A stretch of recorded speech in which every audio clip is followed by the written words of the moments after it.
The candle flickered once, then twice, like it was breathing in sync with his nervous heart.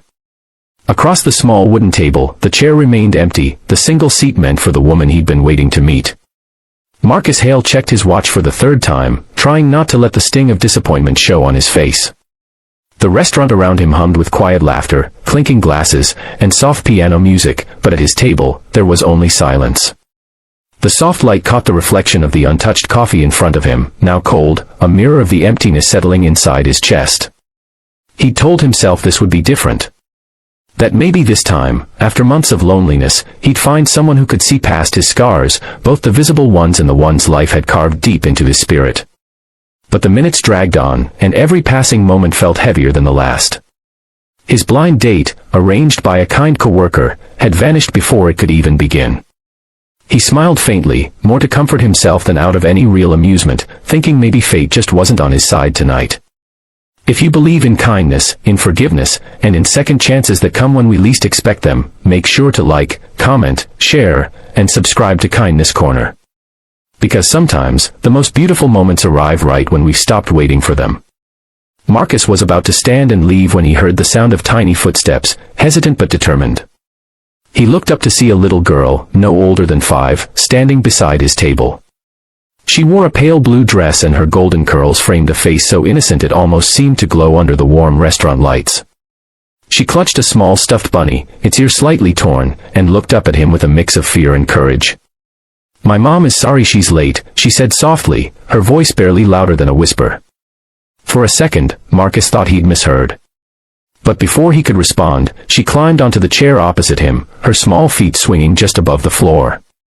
"She told me to tell you not to leave," she added, gazing at him with earnest eyes that seemed far older than her years. Something inside Marcus shifted, an ache, a warmth, he couldn't quite explain. A few moments later, a woman appeared near the entrance, breathless, searching. Her long chestnut hair was slightly damp from the drizzle outside, and her beige coat clung to her frame. When her eyes found the table, and the little girl sitting there, she froze for a heartbeat, then smiled apologetically. "I'm so sorry," she said when she reached them, her voice trembling slightly. "Traffic was worse than I thought, and I couldn't find a sitter, so I brought Ellie along." Marcus rose instinctively, his earlier disappointment fading like mist. The woman, Harper Lane, was not what he had expected. There was no polished glamour, no rehearsed confidence, but something real. She looked like someone who had lived through storms yet still managed to smile through the rain. As they sat together, conversation unfolded slowly, cautiously, like two strangers afraid to disturb something fragile between them. Harper explained that she was a single mother, her husband gone years ago after an accident left her alone with a baby and a mountain of unpaid bills.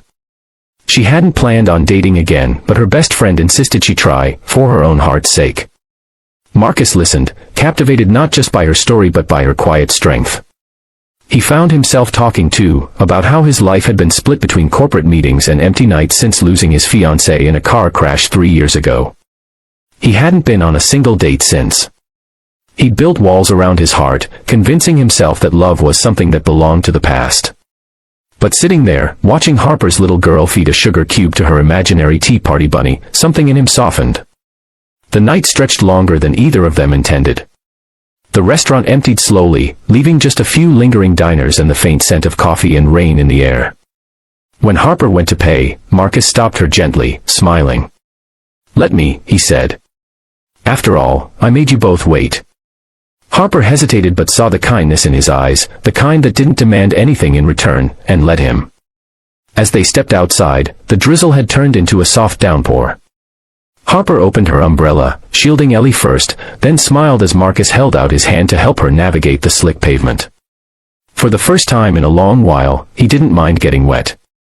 The rain, the cold, the late hour, everything that once would have irritated him now felt poetic, almost healing.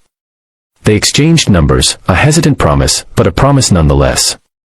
Harper waved goodbye as she buckled Ellie into the car, the little girl waving her bunny and shouting, "Goodbye, Mr. Marcus," through the window. He waved back, his heart unexpectedly light. Over the weeks that followed, they saw each other again. Once for coffee, then for a park picnic, and later for a quiet evening where Ellie fell asleep in Marcus's lap while Harper told stories of the past she thought she'd never share again. Each moment stitched something back together in both of them. But just when life began to feel beautiful again, Harper's past returned in the cruelest way. She lost her job. The small clinic where she worked as a nurse closed suddenly due to bankruptcy. She tried to hide it, not wanting Marcus to feel burdened. Yet he noticed. He saw the quiet worry in her eyes, the sleeplessness creeping back. One evening, when she tried to apologize for being a mess, Marcus simply said, "Harper, sometimes we're meant to be the reason someone else doesn't give up." He helped her find another position, not by pulling strings, but by standing beside her when she went for interviews, encouraging her when she doubted herself. And through it all, Ellie remained the bridge between their hearts, the child who had walked into a stranger's life and unknowingly rewritten two broken stories into one.